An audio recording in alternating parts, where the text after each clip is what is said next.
அனைவருக்கும் வணக்கம். இன்னைக்கு இந்த நியூஸ் பேப்பர்ல என்ன இம்பார்ட்டன்ட் நியூஸஸ் இருக்கு அப்படிங்கிறத பார்ப்போம். ஸோ முதல்ல பார்த்தோம்னா, நமக்கு என்ன குடுத்துருக்காங்கன்னா, எடிட்டோரியல் பேஜ் போயிரலாம். ஸோ இந்த எடிட்டோரியல் பேஜ்ல நமக்கு இது ஜிஎஸ்டி கவுன்சில் மீட்டிங் அப்படிங்கிறது நடந்திருக்கும். ஓகேங்களா? 54த் ஜிஎஸ்டி கவுன்சில் மீட்டிங். அதில பார்த்தோம்னா, நியூ டெல்லியில நமக்கு நடந்துச்சு. எலக்ஷன் முடிஞ்சதுக்கப்புறமா 2 ஜிஎஸ்டி கவுன்சில் மீட்டிங் வந்து நடந்துருச்சு. இதுல முக்கியமான ஒரு முடிவுனா என்ன அப்படின்னு பார்த்தோம்னா, ஒரு குரூப் ஆஃப் மினிஸ்டர்ஸ வந்து ஃபார்ம் பண்ணியிருக்காங்க. இல்லையா? ஸோ குரூப் ஆஃப் மினிஸ்டர்ஸ எதுக்கு ஃபார்ம் பண்ணியிருக்காங்க அப்படின்னா, லைஃப் இன்சூரன்ஸ், அப்புறம் பார்த்தோம்னா ஹெல்த் இன்சூரன்ஸ். ஸோ இந்த லைஃப் அண்ட் ஹெல்த் இன்சூரன்ஸ் இந்த 2த்துலயும் பார்த்தோம்னா, இதுக்கு நம்ம பிரீமியம் அமௌண்ட் பே பண்ணுவோம்.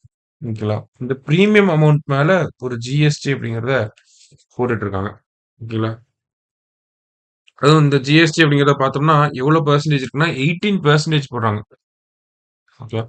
18% லைஃப் அண்ட் ஹெல்த் இன்சூரன்ஸ் மேல கட்டக்கூடிய பிரீமியம் மேல 18% ஜிஎஸ்டி அப்படிங்கிறத போட்டுருக்காங்க. இதனால நிறைய ரெவென்யூ ஆக்சுவலி கவர்மெண்ட்டுக்கு வரதான் செய்யுது. ஆக்சுவலி பார்த்தோம்னா, ஃபினான்ஷியல் இயர் 21ல இருந்து ஃபினான்ஷியல் இயர் 23 வரைக்கும் பார்த்தோம்னாலே, கிட்டத்தட்ட 8,000 கோடி இவங்களுக்கு 8,000 crore ஓகேங்களா? இவங்களுக்கு வந்து இதுலேருந்து வரக்கூடிய இன்கம் அப்படிங்கிறது இருந்திருக்கு.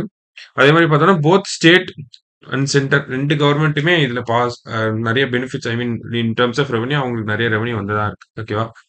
ஆனா இப்போ வந்து இந்த ஒரு 18% அப்படிங்கிறத கேன்சல் பண்ணணும் அப்படின்னு சொல்லி எதிர்க்கட்சிகள் எல்லாமே வலியுறுத்திட்டே இருந்தாங்க. பார்லிமெண்ட்டே ரொம்ப பெருசா பேசப்பட்டுச்சு. ஓகேங்களா? அது மட்டும் இல்லாம, இப்ப என்ன ஃபார்ம் பண்ணியிருக்காங்கன்னா, இத வந்து நம்ப மெயின்டெயின் பண்ணலாமா? இந்த 18%லேயே மெயின்டெயின் பண்ணலாமா?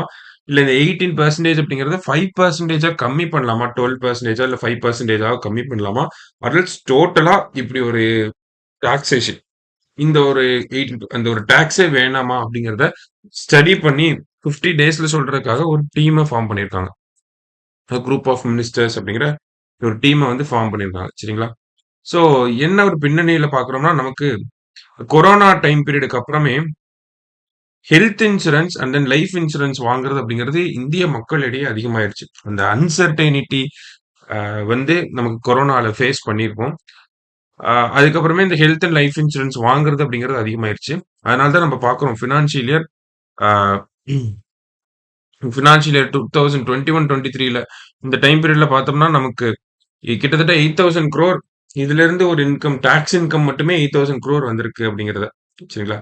இப்ப இந்த இன்சூரன்ஸ் செக்டார் அப்படிங்கிறது இந்த கொரோனாக்கு அப்புறமா கொஞ்சம் அதிகமா இருந்திருக்கு.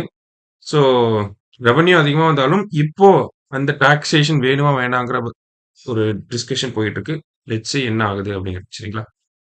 கடைசியா பார்த்தோம் அப்படின்னா, இன்னைக்கு SpaceX ஓட ஒரு முக்கியமான மிஷன். ஓகேங்களா? என்ன குடுத்துருக்காங்கன்னா, SpaceX mission launches all civilian crew for first private spacewalk in orbit அப்படின்னு சொல்லி குடுத்துருக்காங்க. ஓகேங்களா? ஸோ SpaceX பொறுத்தவரைக்கும் பார்த்தோம்னா, ஒரு மிஷன் லான்ச் பண்ணியிருக்காங்க. என்ன அப்படின்னா, போலாரிஸ் டான் மிஷன். ஓகேவா? ஸோ ஃபர்ஸ்ட் இந்த மிஷனோட பேரு தான் முக்கியம். போலாரிஸ் டான் மிஷன் யாரோடது அப்படின்னா, SpaceX ஓடது. ஸோ இந்த பொலாரிஸ் டான் மிஷன்ல எத்தனை பேர் போக போறாங்க அப்படின்னா, ஒரு 4 மெம்பர் சிவிலியன் க்ரூ.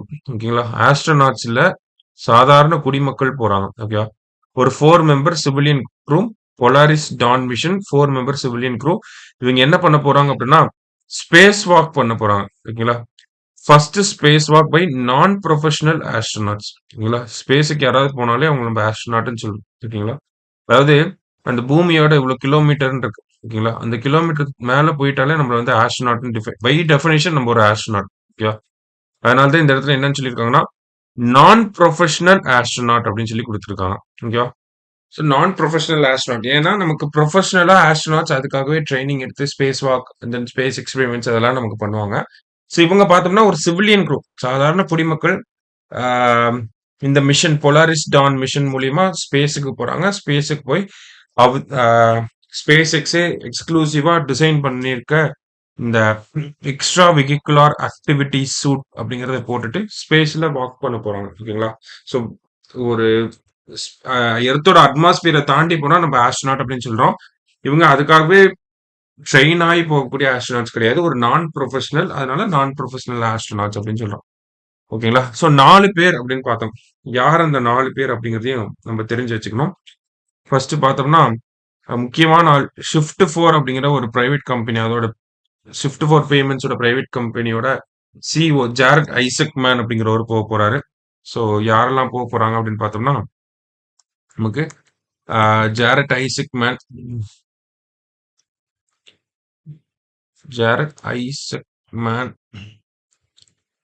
அடுத்தது யார் பார்த்தீங்கன்னா, நமக்கு ஸ்காட் அப்படிங்கிற ஒருத்தர் போறாரு. ஸ்காட் போர்ச்சிச் அண்ட் தென் ஆனா மேனன் அப்படிங்கிறவங்க போறாங்க. அடுத்ததா சாரா கில்லிஸ் அப்படிங்கிறவங்க. இவங்க 4 பேரும் தான் இந்த மிஷன்ல போகக்கூடிய ஆட்களாக இருக்காங்க. Okay. So first private spacewalk or first commercial spacewalk அப்படின்னு சொல்லலாம்.